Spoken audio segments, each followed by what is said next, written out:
아멘. 귀한 찬양 감사합니다. 우리를 이끄시는 주님 품에서 참된 평화를 누리는 성도들 되시기를 바랍니다.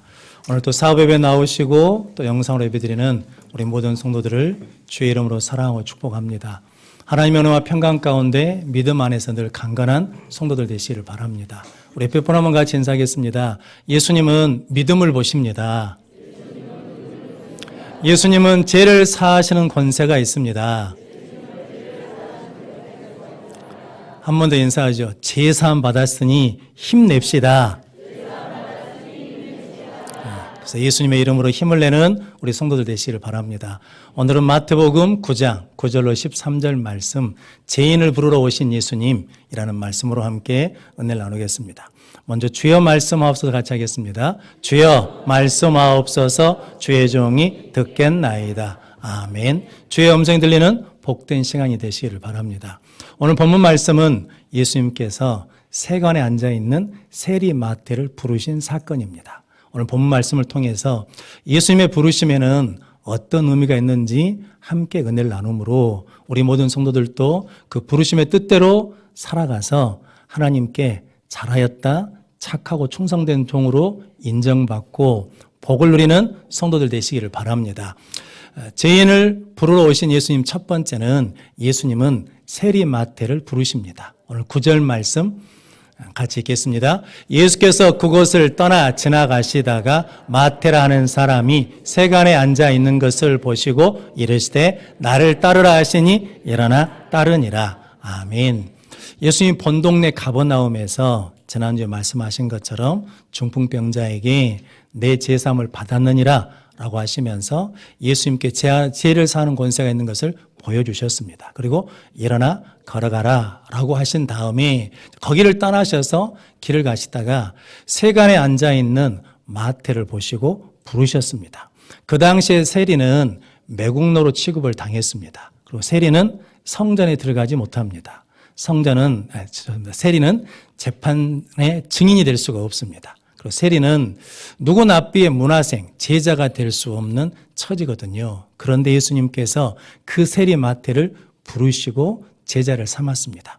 그 당시 유대인과 바리새인들에게는 굉장히 충격적인 일이었습니다. 예를 들자면 이런 것입니다. 우리나라 일제강점기 때 예수님이 이 땅에 오셨습니다. 독립군이 있고 매국노 친일파가 있거든요. 예수님이 독립군을 부르신 것이 아니라 매국노 친일파 사람을 불러가지고 제자를 삼겠다라고 하는 것과 같은 상황입니다. 그런데 세리 마태는 지금까지 그 누구도 자기를 불러준 적이 없습니다. 늘 손가락질하고 조롱하고 그리고 비난하고 정죄받았거든요. 그런데 예수님께서 그 마태를 불러주신 것입니다. 그 이유는 뭐 때문이냐면 예수님께서 태어나실 때 누가복음 2장 12절 말씀 같이 읽겠습니다. 너희는 가서 강보에 쌓여 구유에 뉘어 있는 아기를 보리니 이것이 너희에게 표적이니라 하더니 아멘. 예수님이 태어나셔가지고 짐승 먹이통인 구유에 누워 있었다는 거죠. 이것은 하나님께서 특별히 우리에게 말씀하시는 의미와 이적이 있다, 표적이 담겨져 있다라는 말씀이거든요. 제가 들어와서 우리가 하나님과 멀어졌거든요. 하나님과 멀어지면서 우리는 마치 구유통에 들어있는, 그렇게 떨어져 있는, 멀리 떨어져 있는 사람이 되었고, 그리고 천하고 비참한 상황이 됐다라는 거거든요. 그런데 예수님은 그런 우리를 뭐 하시려고, 구원하시려고, 만나시려고 구유에 오셨다라는 말씀입니다. 성도 여러분, 저 여러분들이 어떤 위치, 어떤 자리에 있든지 예수님은 항상 우리에게 찾아오셔서 부르시는 예수님인 걸 믿고 영접하는 성도들이 되시기를 바랍니다. 서울의 동안교회를 섬기시는 김형준 목사님이 계십니다. 이분이 어렸을 때 자꾸 혼절, 기절을 자주 하니까 어머니가 아들을 살리겠다고 불당에 가가지고 불공을 드렸답니다. 그래서 가끔 쓰러지면 눈을 떠보면 어머니가 불당에서 불공 드린 것을 보았답니다. 그런데 차도가 없더랍니다. 그래서 어머니가 낙심하고 있을 때 그 집안에서 혼자 믿고 있는 이모부가 찾아와가지고 아들을 살리고 싶으면 예수를 믿으라고 교회에 나오라고 하더랍니다. 그러니까 어머니가 아들을 살리겠다는 마음으로 교회를 왔답니다. 교회에 왔는데도 별 차도나 변화가 없었답니다. 거기다가 더욱더 어머니가 자주 아프기 시작했다는 거거든요. 그러다가 어느 날 어머니가 주무시면서 꿈을 꿨는데 환상을 봤답니다. 두 자녀를 데리고 하늘로 올라가는데 어느 정도 올라가니까 자기가 감당할 수 없더랍니다. 그래서 이렇게 말했답니다. 나도 너희를 어떻게 할 수가 없다고 놔버렸다는 거거든요. 그리고 하늘로 올라가는데 지금까지 체험하지 못한 평안과 안식을 누렸답니다. 그러다가 깼다라는 거거든요. 그런데 한 일주일, 2주일 동안은 좀 찹찹하시더랍니다. 왜냐하면 그 길을 계속 가고 싶은데 깨가지고 현실을 보니까 막막하더란 거죠. 그런데 하나님이 그런 마음을 주시더랍니다. 일어나라, 힘을 내라, 용기를 내라 라는 마음을 주셔서 교회에 가서 기도를 하기 시작하셨답니다. 근데 그때 그 일이 계기가 되어가지고 어머니의 신앙이 달라졌다는 거거든요. 그래서 나누는 삶을 살고 혹은 교회를 개척하기도 하셨답니다. 그래서 섬기셨다라는 거거든요. 그 김형준 목사님 아버님이 당신 표현으로 우리 아버지는 절대로 구원받지 못할 그런 분이셨대요. 그런데 예수 믿고 구원받아서 장로님이 되셨답니다. 자녀들도 신앙생활 하면서 목사가 나오고 그리고 믿음의 사람들이 되었다라고 하거든요. 성도 여러분, 이 김영주 목사님은 부모님이 뭐 할 때 부름받았냐면 믿지 않을 때, 세간에 앉아 있을 때, 즉 세관이란 말이 아직 재현되어 있을 때는 말이거든요. 즉 마태가 새로지거나 변화된 다음에 예수님이 부르신 것이 아니라 세간에 앉아 있는 세리일 때 불러주셨다라고 말씀하거든요. 믿음의 조상 아브라함도 똑같습니다. 여호수아서 24장 2절 3절 말씀 같이 읽겠습니다. 여호수아가 모든 백성에게 이르되 이스라엘의 하나님 여호와께서 이같이 말씀하시기를 옛적에 너희 조상들 곧 아브라함의 아버지 나홀의 아버지 데라가 강조쪽에 거주하여 다른 신들을 섬겼으나 내가 너희의 조상 아브라함을 강조쪽에서 이끌어내어 가나안 온 땅에 두루 행하게 하고 그 씨를 번성하게 하려고 그에게 이삭을 주었으며 아멘. 아브라함의 아버지 데라도 강조쪽에서 다른 신들을 섬겼다. 즉 믿지 않고 있을 때 하나님께서 그 아브라함을 부르셔서 가나안 땅에서 두루 행하게 하시고 그 씨가 번성할 수 있도록 무엇을 주셨냐면 이삭을 주셨다라는 거 말씀하거든요. 그러니까 아브라함도 언제 부름받았냐면 아버지가 믿지 않을 때 부름받았다는 거죠. 아브라함도 어디에 있을 때 세간에 앉아 있을 때 부름을 받았다라고 말씀합니다.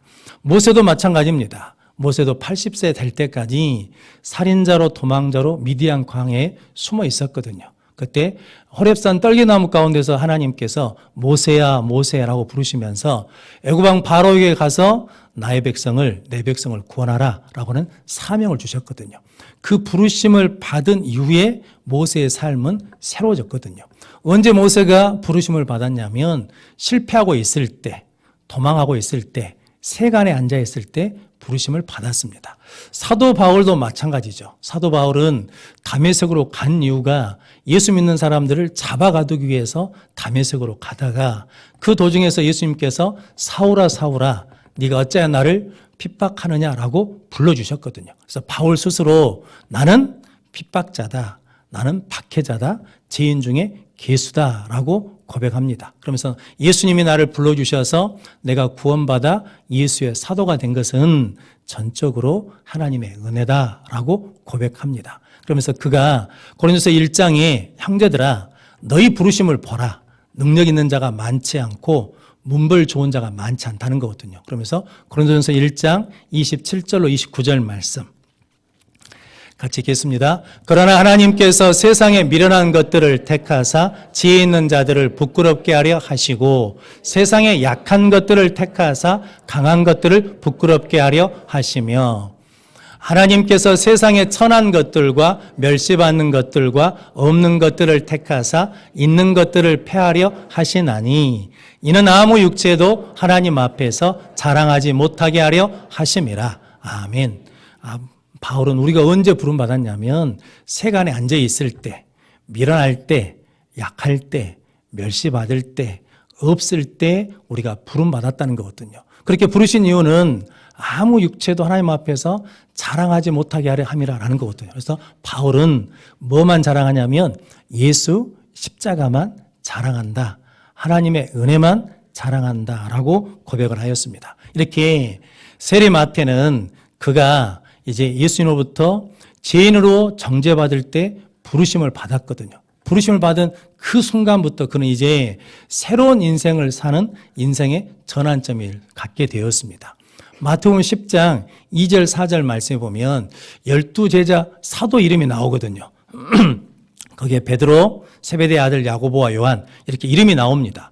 어부 베드로라고 이렇게 써 있지 않거든요. 근데 마태가 자기를 쓸 때 뭐라고 쓰냐면 세리 마태라고 씁니다. 그러니까 세리 마태라고 쓰는 이유는 뭐 때문이냐면 마태는 내가 세리일 때 무엇을 받았다는 겁니까? 부르심을 받았다. 구원을 받았다. 그래서 나는 그 은혜를 잊지 않고 감사하겠다. 그리고 내가 세리였던 것이 부끄럽지 않다는 거거든요. 왜냐하면 그때 나를 뭐 해주셨으니까 불러주셨기 때문에 부끄럽지 않다라는 거죠. 그래서 예수님께서 너 거기에 있을 사람이 아니니까 나를 따르라 라고 불러주시니까 마태가 일어나 예수님을 따르게 되었습니다. 마가복음 2장, 누가복음 5장에 같은 내용이 나오는데 마가복음 2장에서는 마태를 어떻게 소개하냐면 알페오 아들 레위라고 소개합니다. 그러니까 부모님들이 네이 제사장들처럼, 네이 지파처럼 하나님 섬기는 삶을 살아라 그랬는데 세리가 됐거든요. 그런데 그는 네이 이름을 쓰지 않고 마태라는 이름을 사용합니다. 마태 이름의 뜻이 뭐냐면 하나님의 선물입니다. 나를 불러주신 구원의 선물을 가지고 예수님을 따르는 예수의 제자가 되고 마태 복음을 기록하는 사람이 되었다라는 거거든요. 성도 여러분, 우리도 언제 부르심을 받았냐면 세간에 앉아 있을 때, 아직 재현되었을 때, 부모가 믿지 않을 때, 실패하고 있을 때, 낙심하고 있을 때 우리를 불러주셨거든요. 그 은혜를 잊지 않고 기억하며 고백하며 이제 예수를 따르는 예수의 제자가 되시고 그리고 하나님의 은혜, 예수의 때의 흔적을 남기는 믿음의 삶을 사는 우리 모든 성도들 되시기를 바랍니다. 죄인을 부르러 오신 예수님 두 번째는 예수님은 긍휼을 배우라고 하십니다. 오늘 13절 말씀 같이 읽겠습니다. 너희는 가서 내가 긍휼을 원하고 제사를 원하지 아니하노라 하신 뜻이 무엇인지 배우라. 나는 의인을 부르러 온 것이 아니요 죄인을 부르러 왔노라 하시니라. 아멘. 마태가 예수님을 따르기로 하면서 누가복음 5장에 보면 누가복음 5장 29절 말씀입니다. 같이 읽겠습니다. 너희가 예수를 위하여 자기 집에서 큰 잔치를 하니 세리와 다른 사람이 많이 함께 앉아 있는지라. 아멘. 레위가 마태거든요. 마태가 자기를 위해서 잔치를 베푼 것이 아니라 누구를 위해서? 예수를 위하여 자기 집에서 큰 잔치를 베풀었습니다. 그러니까 세리니까 친구와 동료들을 부르면 누가 오겠습니까? 세리들이 오는 거거든요. 그리고 다른 사람들도 그 잔치에 참여했습니다. 마태 외 다른 세리들은 마태가 잔치를 베푼다니까 그냥 잔치에 참여해서 먹으러 온 것입니다. 그런데 세리 마태는 그 잔치를 베푼 의미가 있거든요. 어떤 의미냐면 예수를 위해서 잔치를 베풀었다라는 것은 이제 송별을 하는 거거든요. 나는 이제 예수 따라간다. 너희들과 헤어진다. 즉 다른 말로 하자면 세리 마태는 이제 죽고 나는 새로운 예수를 따르는 새로운 사람으로 인생을 시작한다라는 의미로 이제 잔치를 베푼 겁니다. 잘 아시는 평양의 깡패였던 김육도 목사님도 예수를 영접하고 믿은 다음에 부고장을 보냈다고 하지 않습니까? 깡패 김육도는 죽고 이제 예수 믿는 김육도가 산다는 의미로 부고장을 보냈다라는 거거든요. 또 다른 의미는 세리 마태는 예수님이 불러주셔서 어떤 은혜를 받았냐면 예수님을 만남으로 내 인생을 예수님이 바꿔주셨다는 거죠. 그러니까 나에게 참 소망을 예수님이 주셨다는 거죠. 나를 예수님이 구원해 주셨다는 거죠. 그 예수님을 나만 만나는 것이 아니라 나처럼 정죄받고 비난받는 내 세리 친구들도 그리고 다른 사람들도 그 예수를 만났으면 좋겠다라는 마음으로 잔치를 베풀었다라는 거거든요. 요즘식으로 하자 그러면 새가족 초천잔치를 한 거거든요. 그래서 예수를 소개하는 잔치를 베풀었습니다. 그래서 예수님이 그곳에서 세리들과 사람들과 함께 식사를 하셨습니다. 이것은 어떤 의미냐면 마태복음 1장 23절 말씀 같이 읽겠습니다. 보라 처녀가 잉태하여 아들을 낳을 것이요 그의 이름은 임마누엘이라 하리라 하셨으니 이를 번역한즉 하나님이 우리와 함께 계시다 함이라. 아멘. 죄인으로 살아가는 사람, 하나님을 잃어버리고 살아가는 사람들에게 구원을 주시기 위해서 함께 하시기 위해서 예수님이 임마누엘로 이 땅에 오셨다라는 것을 말씀해 주십니다. 성도 여러분, 하나님이 우리와 함께 하시는 임마누엘 하나님이십니다. 그 하나님과 동행하는 복된 성도들 되시기를 바랍니다. 바리새인들은 예수님과 제자들이 그 세리들과 죄인들과 식사하는 것을 보고 오늘 12절 말씀이 제자들이 이렇게 말합니다. 어찌하여 너희 선생은 세리와 죄인들과 함께 잡수시느냐라고 그러면서 비난을 하거든요. 그때 예수님께서 12절에 건강한 자에게는 의사가 쓸데없고 병든 자에게라야 쓸데있느니라 라고 말씀합니다. 이 말씀은 그 당시에 잘 알려진 속담이랍니다. 당연한 말씀이지 않겠습니까? 건강한 사람은 의사를 찾지 않죠. 병든 사람이 의사를 찾거든요.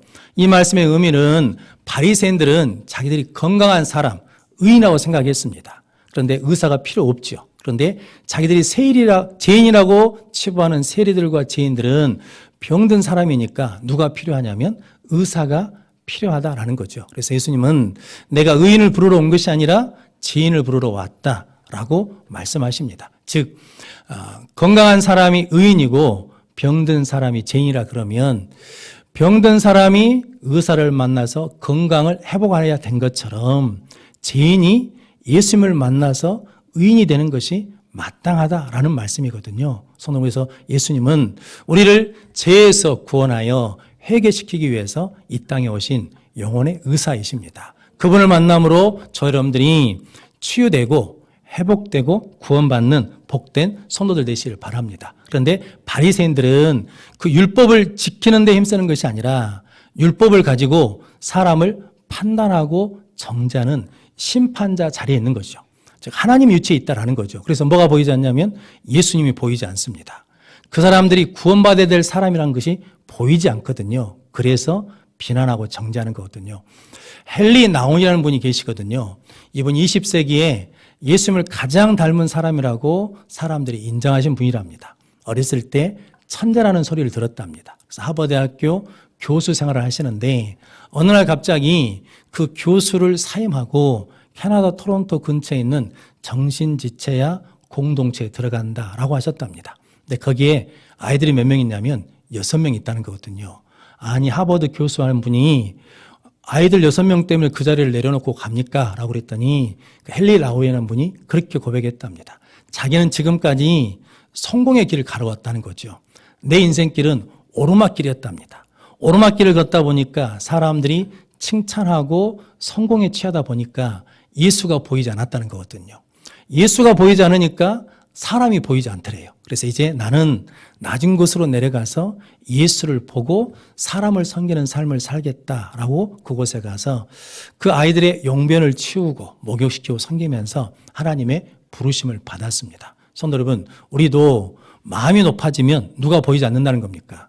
예수가 보이지 않는다는 거거든요. 여러분들이 예수를 볼 수 있는 은혜를 누릴 수 있도록 항상 겸손한 마음을 가지고 예수님 앞에 나가는 복된 성도들 되시기를 바랍니다. 그래서 오늘 예수님께서 13절 말씀에 너희는 가서 내가 제사를 원하지 아니하고 긍휼을 원하는 것이 무엇인지 배우라 라고 말씀해 주셨습니다. 성도 여러분, 이 말씀은 호세아 6장 6절에 있는 말씀이거든요. 뭐냐면 나는 인애를 원하고 제사를 원치 아니하며 번제보다 하나님 아는 것을 원한다라고 하시는 말씀입니다.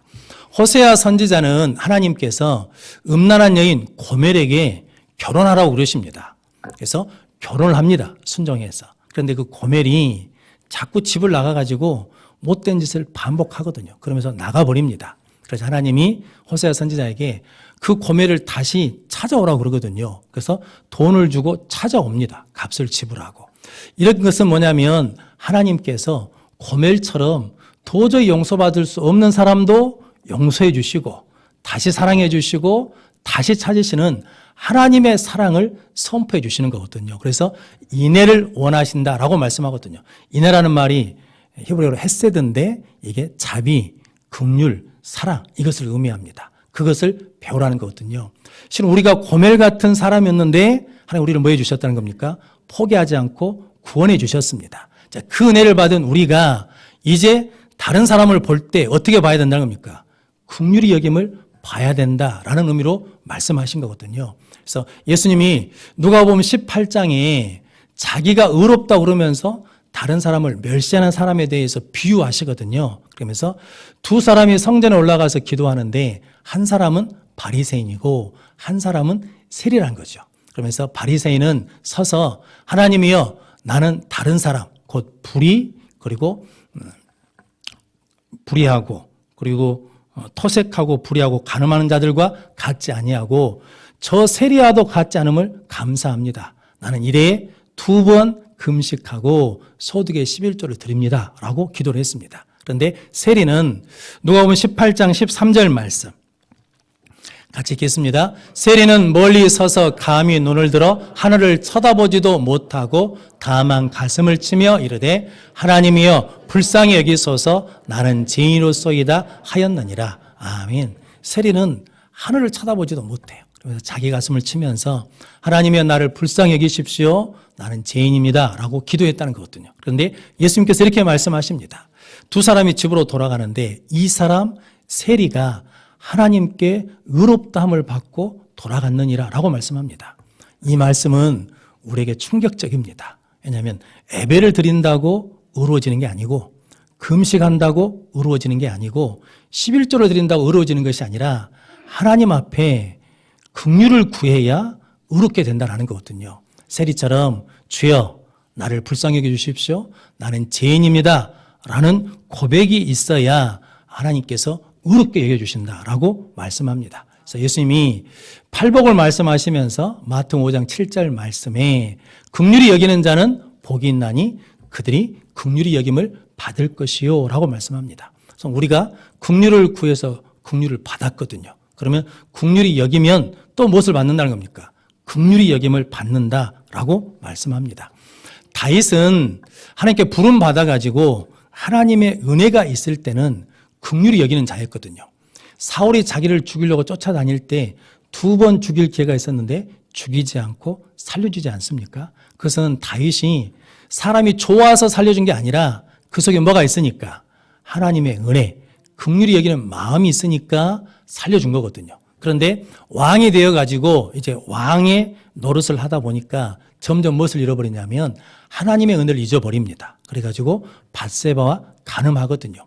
그리고 난 다음에 죄를 지은 다음에 은혜가 소멸돼 버리니까 밧세바의 남편 우리아를 죽이거든요. 성도 여러분, 긍휼이 없다라는 거거든요. 성도 우리가 하나님의 부르심을 받은 은혜를 가지고 있을 때, 지킬 때 긍휼히 여기는 마음을 가지고 하나님 앞에 더 큰 은혜를 받을 수 있다는 거죠. 그래서 다윗이 시편 51편에 그렇게 회개하거든요. 하나님, 내 마음에 정한 마음을 창조하시고 내 속에 정직한 영을 새롭게 하십시오.